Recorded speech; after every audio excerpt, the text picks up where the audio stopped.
All right, parish friends, this video is the third video in the series related to making the fidget spinner project. So what you should have done already is made your fidget spinner in Fusion 360.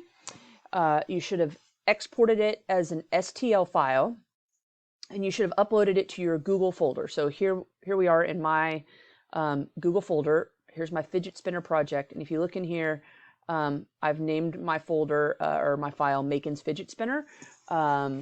It's important to put your name in the file name so it's easy to know whose fidget spinner belongs to who. And I have an STL.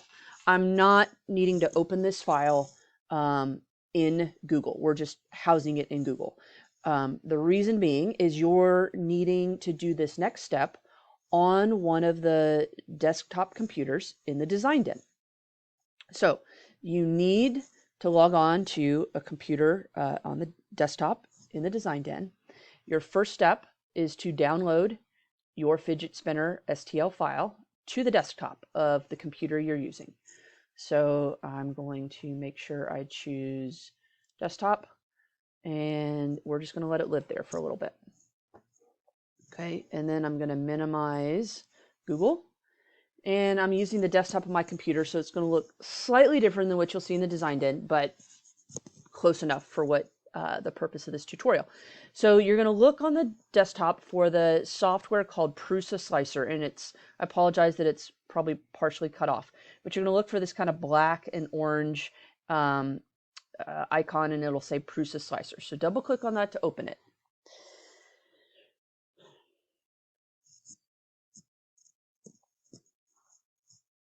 And let me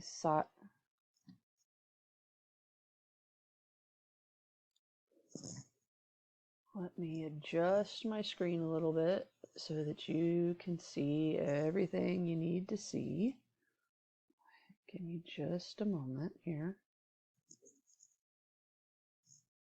Okay, so you should be looking at screens similar to this. The first thing you're going to need to do is click on the configuration menu at the top. Now, and you're going to want to do configuration wizard. Okay. You want to click next if that comes up, that same little message I got. What you need to do is choose the type of printers we have in the design den. And they're already selected because my Prusa slicer has been set up. But what you want to look for is the original Prusa i3 MK3S and MK3S Plus right here. These are the printers that are in classroom 4. And you want to check the 0.4 millimeter nozzle box, just like mine is already checked. The other thing you want to do so that you have the option to print in the Innovation Studio, should you ever need to, is to come down to the MK 2.5 family of printers and also click the original Prusa i3 MK 2.5S right here. And you also want the 0.4 millimeter nozzle. You will click next, and then you will click, actually you should probably just click finish, okay? Your screen might change. The default option in Prusa Slicer seems to be the Prusa Mini printer, and so you might see your print bed change. Again, mine didn't change because I already had the printer installed, if you will. All right. So now that I have the correct printer options here, I need to bring in my file. So I'm going to go to File, and you're going to Import. And you want to import STL OBJ AMF 3MF. That's the option you want because we have an STL file. So I'm going to click this first option, and then it opens, and you need to navigate to the desktop. Mine already opened to the desktop, and then you need to click on your file. So you highlight your file and then click on Open. and it brings in your fidget spinner. Now, we need to print the fidget spinner, flat, so that it will print correctly. Okay, so I'm going to come over here, and we have all these different options. You can like move objects around on the print bed, and make them. You could adjust the size. We built the fidget spinner the size we want it, so you don't want to adjust the size. We don't need to rotate it around. What we want is the place on face option over here. So we're going to click place on face. It's going to ask us, what it's asking us here is which face do you want to print on? And we want to print on one of the big flat surfaces. So I'm just going to click this one facing me. And as you can see, it lays it flat. The print beds to the Prusas are heated. And the best heat is in the middle of the bed. So we just want to leave it in the middle of the bed. So this looks great. Don't worry about the fact that it's orange, or excuse me, mine's green. I don't know. Sometimes these change colors. Don't worry about that right now. So we want to make sure it's selected. Your file is selected. And then we want to go over here, and these are all our print options. Yours may automatically come up with ultra detail. That means really, really fine layers. The finer the detail, the longer it will take to print. All right. You can do a draft detail. That would be fine. I printed my fidget spinner on the 0.20 millimeter for speed, and it came out just lovely. So I'm gonna do that. Now, your next option is to choose your filament. Think of that as your ink, if you will. All right. So you need to visit the cabinets where the underneath where the printers live in the design den, and your choices of filament are two types. We have three types, but you're only going to use one of the two types, one of two particular types. So you may use PETG filament, or you may use PLA. Okay.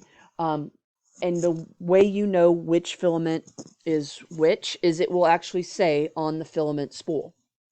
So you can go hunt around in the den and pick the color filament you want. Then you need to read on the spool. Does it say PETG? Does it say PLA? And then you need to come over here and choose the correct filament. Your print, this is very important. Your fidget spinner will not print correctly if you do not choose the correct filament. So if you change your mind, you are going to have to go back in here and re-export your code. All right. Which is not a problem. You just need to know that and understand it. So I chose a blue filament we have in the den that's PETG filament. So I'm going to leave this at PETG. Again, you pay attention to what type of filament yours is. Do not use the ABS filament. Again, PETG or PLA. Okay. Now, then it's important. You have to select the correct printer. Again, if you are printing in Classroom 4, all of those printers are MK3S. Okay. If your file is going to be printed in the Innovation Studio, you need to choose from the drop down 2.5. Okay. So make sure you choose the correct one. For this particular project, our print does not require supports, and it does not require a brim. A brim is kind of like a little collar that prints around the edge of the print that helps it stay stuck to the print bed. But because we have a great amount of surface area on our fidget spinner that's in contact with the bed, we do not need a brim. So that box, leave it blank. Infill. This is the amount of ink that goes in to making the fidget spinner. Okay, if you click the drop down, you get all these different options. Up to 100% infill is going to take a really, really long time to print, and it's going to be like really solid, really structurally sound. And then on up to not a lot of infill. we're going to print with 20% infill. That makes your fidget spinner plenty sturdy. All right. And so click 20%, make sure you choose 20%. You do not need to worry about any of this object manipulation for this particular print job. And then the next step is to go down here to Slice Now.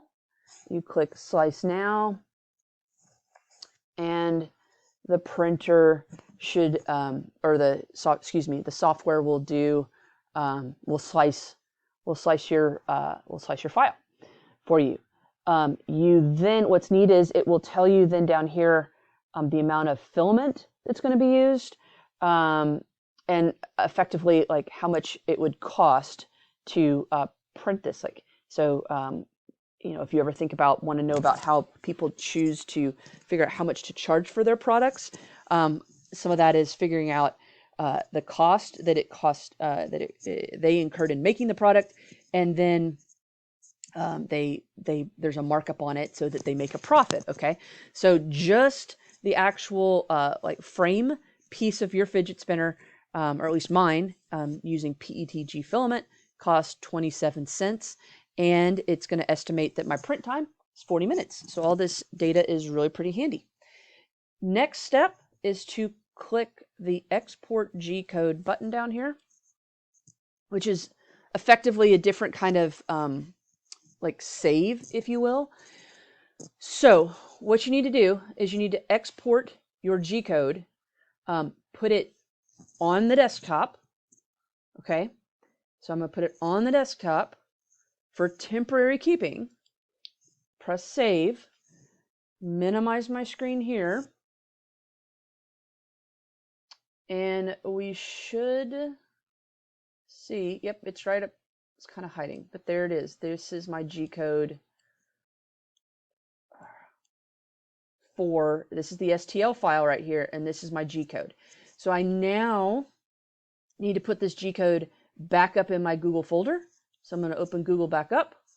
I'm in my fidget spinner folder, file, new. I'm going to file upload, and I'm going to navigate to the desktop, and I am going to look for that G-code file. It says G-code right here, and I'm going to hit open, and it's going to upload. Again, you're not going to be able to like open it in Google because Google doesn't know how to read G-code. We're just uploading it here until Ms. Williams and I can work with you to download the code to the SD card that goes in the printers so the printers can print your fidget spinner. All right, so at this point we're going to stop with the tutorial on how to slice a file, the fidget spinner file, and have it ready for printing.